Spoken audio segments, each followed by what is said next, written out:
Muy buenos días, ¿cómo están queridos amigos, queridos hermanos?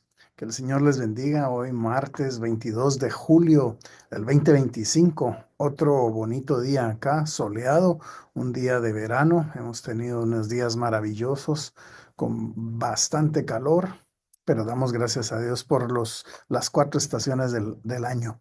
¿Cómo están ustedes? Espero que hayan tenido un excelente fin de semana como lo tuvimos nosotros en nuestra celebración dominical. Y espero que haya asistido a esa iglesia y si no, pues recuerde, debe asistir y no solo asistir, sino que servir también con alegría a otros hermanos. Bueno, y aparte, al final vamos a estar orando por algunas peticiones, algunas necesidades que puedan existir, que puedan haber.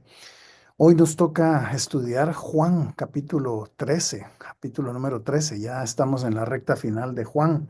Nos quedan pocos capítulos, algunas semanas más, pero en los capítulos ya son los últimos porque en el capítulo 13 entran a la fiesta de la Pascua, ya la última cena y ya la última semana, como dijimos la semana pasada, en donde se dan los hechos donde Jesús se entrega su vida por nosotros. Pero bueno, hoy hay un tema bien importante que le he pedido al Señor sabiduría para hablarlo de la mejor manera, y espero que el Señor guíe mis palabras como cada vez que me presento delante de ustedes, le pido al Señor.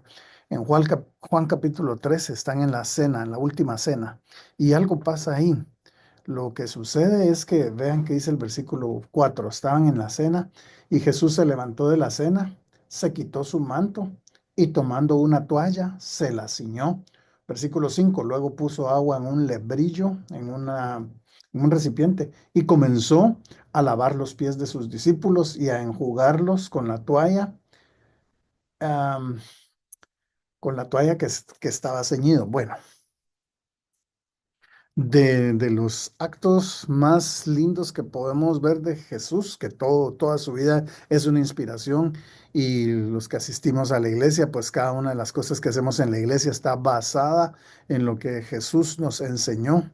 Bueno, este acto maravilloso no es otro sacramento como algunas iglesias lo tienen, la costumbre de lavar pies, sino que este es un acto simbólico de servicio. Hoy quiero hablar acerca de que el verdadero líder, el verdadero pastor, sirve a la obra y no se sirve de la obra. Bueno, quiero hablarle un poquito del contexto porque tengo la oportunidad, Dios me dio la oportunidad de vivir en dos épocas diferentes en el ministerio. La primera época que viví fue, digamos, diría yo, le voy a poner antes de los años 90, de que nací y crecí en la iglesia hasta los años 90. Había una constante en las iglesias, por lo menos en la iglesia de la denominación donde yo me crié, que es la iglesia del Nazareno, una iglesia bastante conservadora, digamos, no era tradicional, no era pentecostal de los dones del Espíritu y eso en ese tiempo. Resulta que ahí el pastor no era honrado, el líder no era honrado, salvo los superintendentes generales que por alguna razón las oficinas centrales están aquí en Kansas City, en Estados Unidos.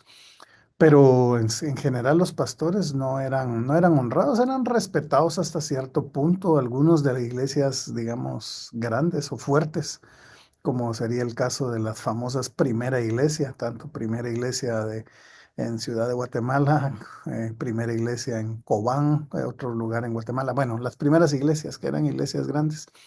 Pero en general no se honraba mucho al pastor y eso estaba mal, definitivamente.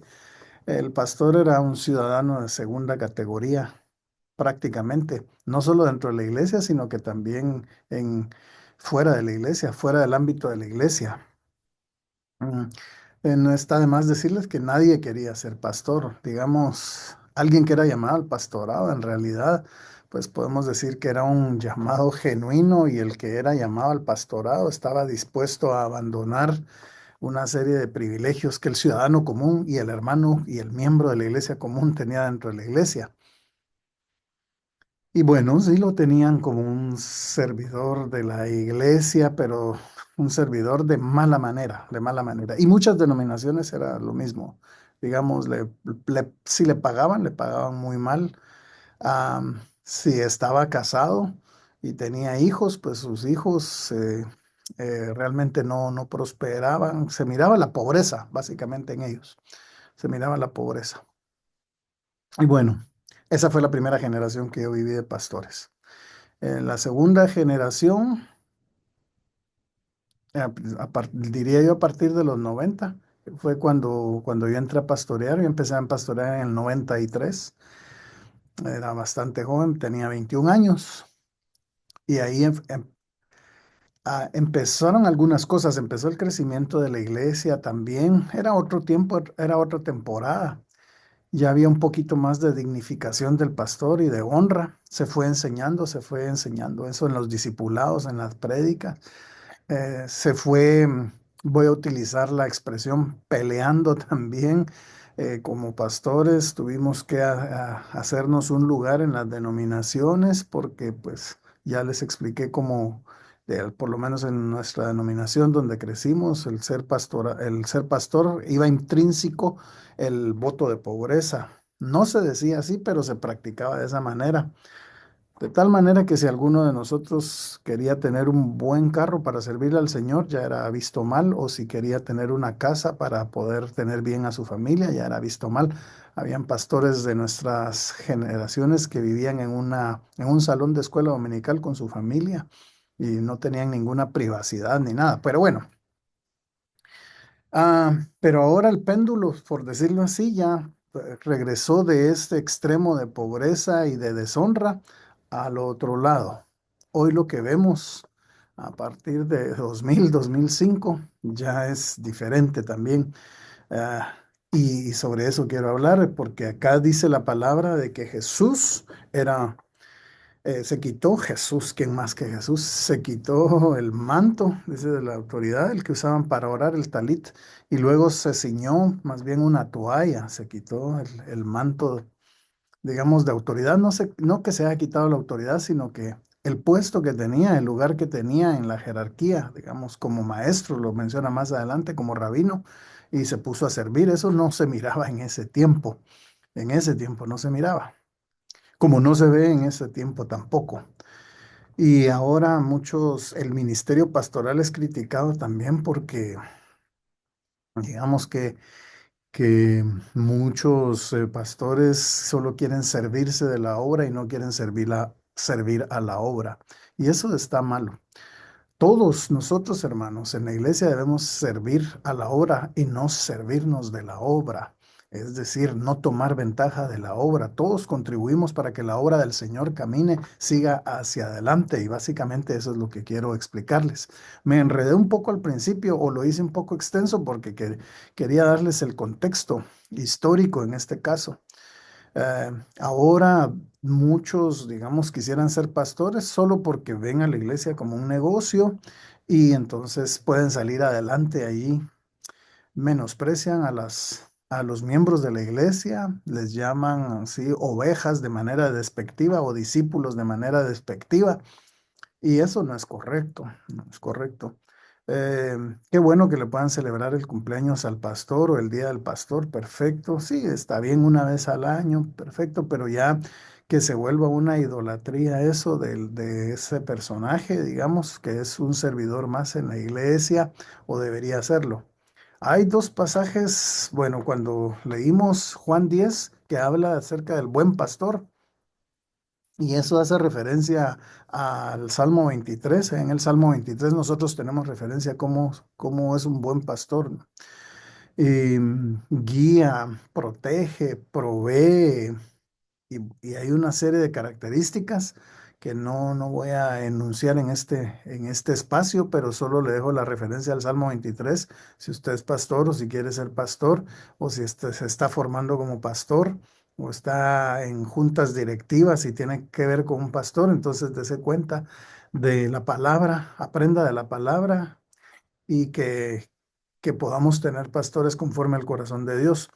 También hay otra referencia en Juan, se hace mucha referencia a Ezequiel. Jesús se lo dijo a Nicodemo en el capítulo 3. pero también en el capítulo 10. Y hablando de pastores, entonces en Ezequiel capítulo 34 se da una fuerte amonestación a los pastores y se les llama los verdaderos pastores, los que hablan con la verdad y guían al pueblo, y los asalariados, los que solo van tras el dinero. En Guatemala a los perros se les dice chuchos. Si es mala palabra en su país, en Guatemala no es así. Y se le dice que a la gente que está, la gente que es avara, que va atrás del dinero, se les dice chuchos, chuchos atrás del dinero, nada más, o lagartos, cualquier animal así que vaya, pero con avidez atrás de esos beneficios únicamente y no se dedique a servir. Entonces Jesús acá en Juan capítulo 13 nos da el ejemplo, dice más adelante, ejemplo, porque ejemplo os he dado, versículo 15, de cómo servir y cómo servir a la obra y no servirse de la obra. Mi mensaje está en esta hora, entonces, es para que nosotros sirvamos a la obra y no nos sirvamos de la obra. En ejemplos sencillos y básicos, cuando hay una actividad y debemos llevar comida, debemos contribuir, es importante que seamos los primeros en ofrecer, que ofrezcamos el plato más fuerte. A veces no quisiera dar ejemplos específicos porque alguien podría darse por ofendido, y la idea no es ofenderlo, sino que la idea es que despertemos y sirvamos de la obra. Muchas veces cuando se hace alguna actividad siempre elegimos lo más fácil de llevar, lo más fácil, lo más fácil, lo más fácil, que otros lleven lo demás, que otros lleven el plato fuerte, que otros lleven las cosas más caras. Yo siempre lo más sencillo, el mínimo esfuerzo. Y, o cuando se hace alguna colecta o alguna contribución, vamos a reunir dinero para tal proyecto, digamos. Y entonces alguno dice, bueno, reúnan ahí cuando ya de último, lo que haga falta yo lo pongo. Y se oye bastante noble eso, pero ya de último ya se reunió todo, entonces ya no hay nada que poner. Ah, bueno, mi intención era poner algo, ¿no? ¿Por qué no pone la cantidad fuerte de una vez? Vamos a tal proyecto, vamos a hacer este proyecto, voy a poner el 50% yo y ya el resto que lo pongan los demás. Solo son conceptos y ejemplos.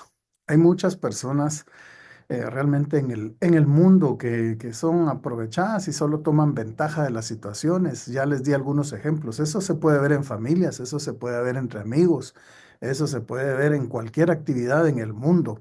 Cuando se habla de intercambios de regalo, a veces si ponen hasta un precio mínimo y siempre hay alguien que quiere tomar ventaja y recibir un buen regalo en el intercambio de regalos, si es para el día del cariño, si es para el día de la amistad, si es para el día de Navidad. Y ya a la hora de que ellos dan una cosa muy sencilla, ¿no? Porque es la tendencia del ser humano, pero que eso no sucede en la iglesia. El Señor Jesús nos dio un ejemplo. Le hago un llamado entonces a todos los que estamos en liderazgo para que tengamos ese espíritu en realidad de poder servir a la iglesia y no aprovecharse de la obra. Ya no le digo tomar ventaja y robarse cosas de la iglesia, cosas físicas, digamos, tiempo, terrenos, edificios y ese tipo de cosas, porque eso simplemente no es correcto, y membresía tampoco. Ahora, todos somos seres humanos y de pronto hemos cometido equivocaciones, hemos fallado, pero le pedimos al Señor que en la intención en nuestro corazón sea el que podamos servir a la obra y no servirnos de la obra. Básicamente ese es el mensaje hoy. Dejo este devocional por acá y espero que el Espíritu Santo toque tu corazón y que te inspire a servir de una manera especial. ¿Qué les parece si como hijos de Dios eh, ponemos de moda una nueva manera de liderar, el liderazgo desde el punto de vista de servicio y no desde el punto de vista de aprovecharse de la obra o de los hermanos en general? Bueno, que el Señor les bendiga. Yo sé que hoy tocamos un tema que hay que tocarlo. Estamos lavando la ropa sucia. Son temas que hay que tocarlos, son temas pastorales que hay que tocarlos de todas maneras y que hay que enseñarlos también en nuestras congregaciones, y hay que hablar de ellos en la casa, en todos lados, ese espíritu de servicio que tengamos como hijos de Dios, que Dios nos dé esa oportunidad. Bueno, llegó la hora de finalizar y ahora también orar por aquellas personas que están pasando alguna necesidad. Padre, en tus manos ponemos a aquellas personas que están pasando por alguna necesidad. Tú los conoces, si es una necesidad emocional, si es una necesidad física, Señor, si es una necesidad material también. Padre, pedimos que abras puertas de bendición para ellos, pedimos que los levantes, pedimos que los animes, Señor, y pedimos que tu presencia esté siempre con ellos. Señor, si es alguna decisión que necesitan tomar, por favor, ilumínalos, que tu luz alumbre el entendimiento de ellos y les des sabiduría, Señor, para que tomen las decisiones correctas. Padre, nos encomendamos en tus manos en esta semana y hasta la próxima oportunidad que nos volvamos a reunir, ya sea presencialmente en una célula en la iglesia o a través de este video, Señor. Nos ponemos en tus manos de amor. En el nombre de Jesús, oramos. Amén. Que el Señor les bendiga. Entonces, que estén bien en todas sus actividades, que la gracia del Señor esté sobre ustedes. Y recuerden, sirvamos a la obra y no nos sirvamos, no nos aprovechemos de la obra. Muchas bendiciones. Hasta la próxima. Gracias por estar ahí.